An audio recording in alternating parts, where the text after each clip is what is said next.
Nifak atau kemunafikan. Saudaraku yang dirahmati Allah, puja dan puji syukur marilah kita panjatkan hanya untuk Allah Ta'ala. Sholawat dan salam, semoga senantiasa tercurah bagi baginda alam, yakni Nabi Muhammad SAW, juga untuk keluarganya, para sahabatnya sampai kepada kita selaku umatnya. Saudaraku yang dirahmati Allah, pada kesempatan yang baik ini, insya Allah, kita akan membahas tema tentang nifak atau kemunafikan. Untuk memulai tema kita tentang nifak atau kemunafikan, mari bersama-sama kita buka dengan mengucapkan ayatul basmalah. Saudaraku yang dirahmati Allah, Allah Subhanahu wa Ta'ala berfirman, sesungguhnya orang-orang munafik itu ditempatkan di tempat paling bawah dari neraka. Dan kamu sekali-kali tidak akan mendapat seorang penolong pun dari mereka. Al-Quran Surat An-Nisa, ayat 145. Dari ayat di atas, dapat kita pahami betapa buruknya orang munafik, bahkan ia lebih buruk dari orang kafir. Karena neraka, yang sering disebut dalam Al-Quran sebagai Bisyal Masir atau tempat terburuk dan bagian terburuk dari neraka itu, diisi oleh orang-orang munafik. Begitu banyaknya kaum munafik, sampai-sampai Ibnu Qayyim menyatakan, hampir seluruh isi Al-Quran berbicara tentang orang-orang munafik. Disebabkan jumlah mereka yang sangat banyak, baik di muka bumi, maupun di dalam kuburan. Sehingga tidak ada tempat di bumi ini yang kosong dari mereka. Yang demikian ini, agar orang mukmin tidak merasa sepi, ketika meniti jalan Allah. Hal ini terjadi karena apabila semua orang munafik dihilangkan dari muka bumi, maka, bumi ini akan sepi. Saking banyaknya jumlah mereka. Apa sesungguhnya yang membuat mereka pun menjadi makhluk terlaknat? Pertanyaan di atas mendorong kita mengenal lebih jauh tentang kemunafikan lebih dekat, baik definisi, jenis, serta perilaku apa saja yang menjerumuskan seseorang ke dalam jurang nistanya. Apa itu nifak? Nifak secara bahasa berarti salah satu lubang tempat keluarnya yarbu, hewan sejenis tikus, dari sarangnya, di mana jika ia dicari dari satu lubang, maka ia akan keluar dari lubang yang lain. Nifak juga bisa berarti lubang tempat bersembunyi. Sedangkan menurut istilah syariat, nifak berarti menampakkan keislaman dan kebaikan tetapi menyembunyikan kekafiran dan kejahatan. Hal itu dinamakan demikian, karena dia masuk pada syariat, dari satu pintu dan keluar dari pintu yang lain. Allah memperingatkan dengan firman-Nya, sesungguhnya, orang-orang munafik itu adalah orang yang fasik. Al-Quran Surat At-Taubah, ayat ke-67. Orang fasik sendiri adalah orang-orang yang keluar dari syariat. Lalu menurut Ibnu Katsir, orang-orang fasik adalah orang-orang yang keluar dari jalan kebenaran dan masuk ke jalan kesesatan. Jenis dan hukum nifak. Nifak ada dua jenis, yaitu nifak itikodi dan nifak amali. 1. Nifak itikodi merupakan kemunafikan yang berhubungan dengan keyakinan. Yang mana nifak ini adalah nifak besar, di mana pelakunya menampakkan keislaman dan menyembunyikan kekafirannya. Jenis nifak ini menjadikan pelakunya keluar dari agama dan kelak berada di dalam kerak neraka. Di antara karakter para pelaku nifak ini adalah kekafiran, tidak memiliki iman, mengolok-olok dan membenci agama termasuk membenci pemeluknya, serta memberikan loyalitasnya kepada orang kafir dalam memusuhi Islam. Orang-orang munafik jenis ini senantiasa ada di setiap zaman, dan di zaman sekarang, mereka lebih buruk daripada para pendahulunya. Bila orang munafik terdahulu mereka menyembunyikan kemunafikannya, sementara generasi pengikut mereka, di zaman sekarang, mereka menampakkan kemunafikan mereka secara terang-terangan.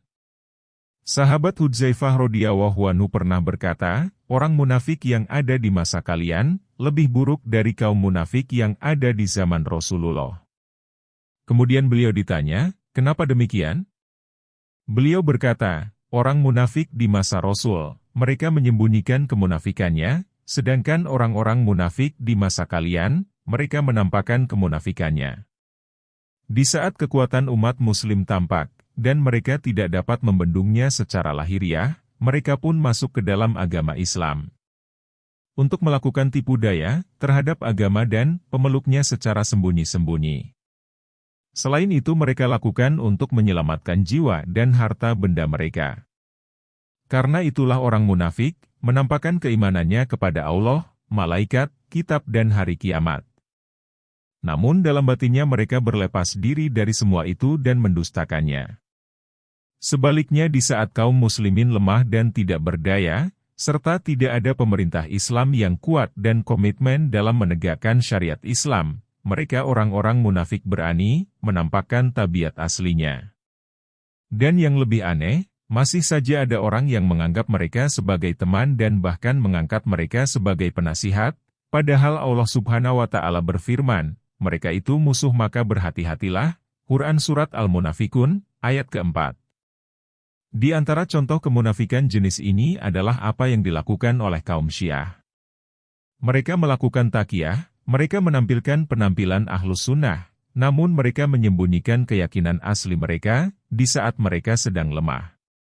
Namun ketika mendapat angin segar, mereka memperlihatkan muka mereka yang sebenarnya.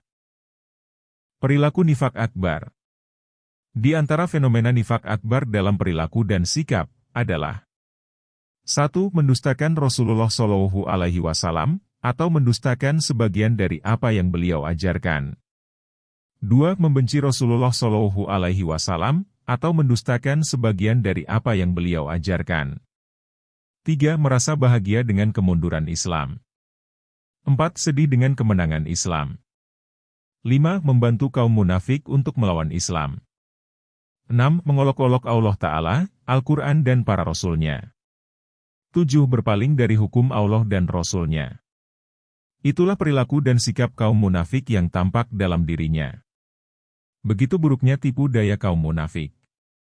Liciknya makar mereka, ahli menipu dan menyamarkan kebenaran, selalu berubah sikap, tidak konsisten.